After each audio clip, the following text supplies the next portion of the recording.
కేసీఆర్ ఫ్యామిలీలో దోపిడి సొమ్ము చిచ్చు. ఆ చిచ్చు పెట్టినోడే చిచ్చు గురించి మాట్లాడబట్టే. చిచ్చు ఎవరు పెట్టారు అని ఎవరిని అడిగినా రేవంత్ పేరే చెప్తున్నారు. ఎవరిని అడిగినా రేవంత్ పేరే చెప్తున్నారు. వెనకాల రేవంతే ఉన్నాడని చెప్తున్నారు, కవిత వెనకాల. ఓకే, కేసీఆర్ ఫ్యామిలీలో దోపిడి సొమ్ము చిచ్చు. పంపకాల్లో తేడా వల్లే కత్తులతో పొడుచుకుంటున్నారు. నెలకు 1000 కోట్లు తగ్గకుండా 1,00,000 కోట్లు దోచుకున్నారు. అయినా ప్రశాంతత ఆనందం కరువు. బీఆర్ఎస్ సచ్చిన పాము, దాన్ని చంపాల్సిన అవసరం మాకు లేదు. మీ పంచాయతీలోకి మమ్మల్ని లాగద్దు, మాకు చాలా పనులున్నాయి. పేదరికం మాకు ఎక్స్కర్షన్ కాదు. ఇప్పుడు రేవంత్ రెడ్డిని ఎవరు లాగిండ్రట అంటే ఇక్కడ ఇండైరెక్ట్గా చెప్తున్నాడు, నన్ను లాగండి లాగండి అని చెప్తున్నాడు. అంతే కదా, మీ పంచాయతీలోకి మమ్మల్ని లాగద్దు, మాకు చాలా పనులున్నాయి. పేదరికం మాకు ఎక్స్కర్షన్ కాదు, జీవన విధానంలోని భాగం. సీఎం రేవంత్ రెడ్డి. ఇందిరమ్మ ఇండ్లతో పేదలకు ఆత్మగౌరవం. మంత్రి పొంగులేటి శ్రీనివాసరెడ్డి. భద్రాద్రి కొత్తగూడెం జిల్లా చండ్రుగొండ మండలం బెండాలపాడులో ఇందిరమ్మ ఇండ్ల గృహప్రవేశం అట. లబ్ధిదారుల ఇంట్లో సీఎం మంత్రుల భోజనం. చెత్తగాళ్ళ వెనుక నేనెందుకుంటా, ముఖ్యమంత్రి రేవంత్ రెడ్డి. అయ్యయ్యో, ఈ చెత్తగాళ్ళ వెనకాల నేనెందుకుంటా అని రేవంత్ రెడ్డి స్టేట్మెంట్ ఇచ్చారు.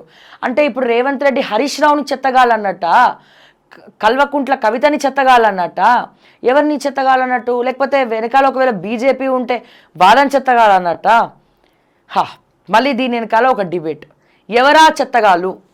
కవిత ఏమంటుంది, హరీష్ రావు రేవంత్ ఒకటే, అందుకే హరీష్ రావుని టార్గెట్ చేయడు రేవంత్ రెడ్డి. ఎంతసేపు కేటీఆర్ని టార్గెట్ చేస్తాడు లేదా కేసీఆర్ని టార్గెట్ చేస్తాడు. ఇదే హరీష్ రావు కూడా కావాలి.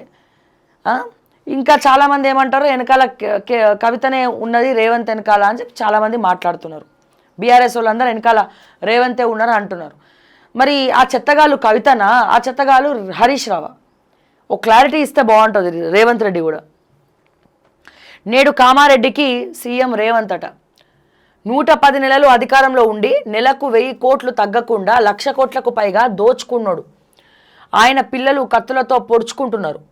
ఏం సంతోషమయ్యా ఆ తండ్రికి, 1,00,000 కోట్లు సంపాదించిండు, ఫామ్ హౌస్లు ఇచ్చిండు, టీవీలు పేపర్లు ఇచ్చిండు, కానీ వారికి ప్రశాంతత ఆనందం ఇచ్చిండా?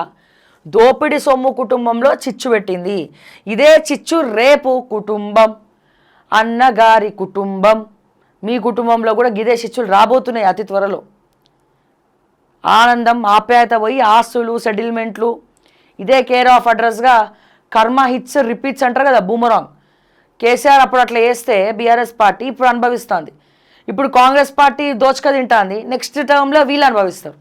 అంతే తేడా, అంతే కదా. కేసీఆర్ ఫ్యామిలీలో దోపిడీ సొమ్ము చిచ్చిపెట్టిందని సీఎం రేవంత్ రెడ్డి సంచలన వ్యాఖ్యలు చేశారు. పంపకాల్లో తేడాలు రావడంతో ఆయన పిల్లలు కత్తులతో ఒకరినొకరు పొడుచుకుంటున్నారని తెలిపారు.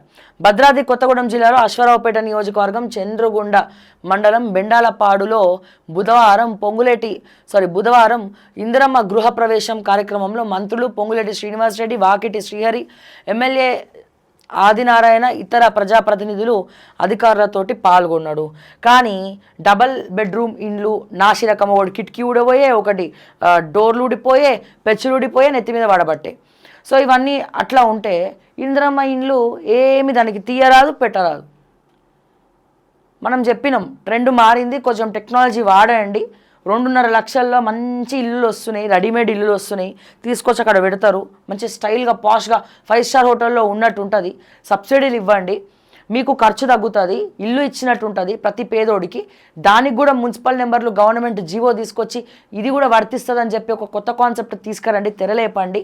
100 years గ్యారంటీ ఉంటుంది ఆ ఇళ్లకు అని చెప్పి ఒక స్టోరీ చేయడం జరిగింది. కానీ ఇందిరమ్మ ఇండ్లు 5-5 లక్షలు అంటున్నారు, 10-10 లక్షలు, 5-5 లక్షలు అని కాంట్రాక్టర్లు సగం దోచుక తింటారు. వీళ్ళకి వచ్చేది ఇది ఏం కడతారు, ఇట్లా ముట్టుకోగానే ఇట్లా పెచ్చులు ఊడిపోతాయి. అదే ఇది 2 లక్షలకే వస్తుంది, 2.5 లక్షలు పోని. ఒక 100 ఇండ్లు తీసుకుంటే వాడు ఇంకా తగ్గిస్తాడు రేటు. తగ్గియడా?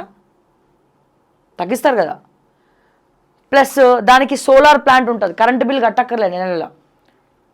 సోలార్తో పాటు వస్తున్నాయి అవి. ఎంత అద్భుతంగా ఉంది కాన్సెప్ట్. సో ఇట్లాంటివి మళ్ళీ మన విజన్ 2047 అంటాడు దూర. మా అన్న రేవంత్ అన్న ఏమంటాడండి, విజన్ 2047 అంటాడు. మరి విజన్ 2047లో ట్రెండ్ మార్చాలా, టెక్నాలజీ ఇంకా అప్గ్రేడ్ చేసుకుంటూ పోవాలా, లేకపోతే నాసీ రకం ఇల్లే వాళ్ళు కట్టారని మేము కూడా కడతాం అనుకోవాలా?